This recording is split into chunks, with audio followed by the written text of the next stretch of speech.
কি এত ভিড় দেখে অবাক হচ্ছ তাই না? আমিও অবাক হয়েছিলাম। আজকে আমি গিয়েছিলাম বজবজ পুষ্প প্রদর্শনীর মেলাতে।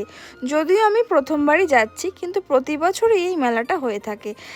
গিয়েই দেখলাম এত সুন্দর সুন্দর গোলাপ, মনে হচ্ছিল একটা ছিঁড়ে নিয়ে চলে আসি, বাড়িতে এসে কেকে বসাবো। কিন্তু এখানে কোনো কিছুতেই হাত দেওয়া যাবে না, কারণ সেটাই তো স্বাভাবিক, তাই না?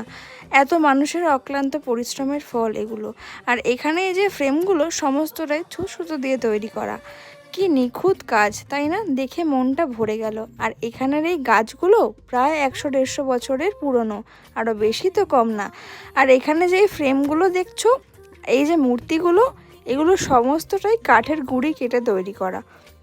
কত কিছু দেখলাম এই মেলাতে এসে, আমার তো বেশ ভালো লাগলো। তোমাদের কেমন লাগলো অবশ্যই কমেন্ট করে জানিও। আর দেখো এই ছোট্ট গাছটায় কত বড় একটা লাউ হয়েছে। তো আমার মেলা ঘোরা কমপ্লিট, চলো টাটা বাই, দেখা হচ্ছে নেক্সট ভিডিওতে।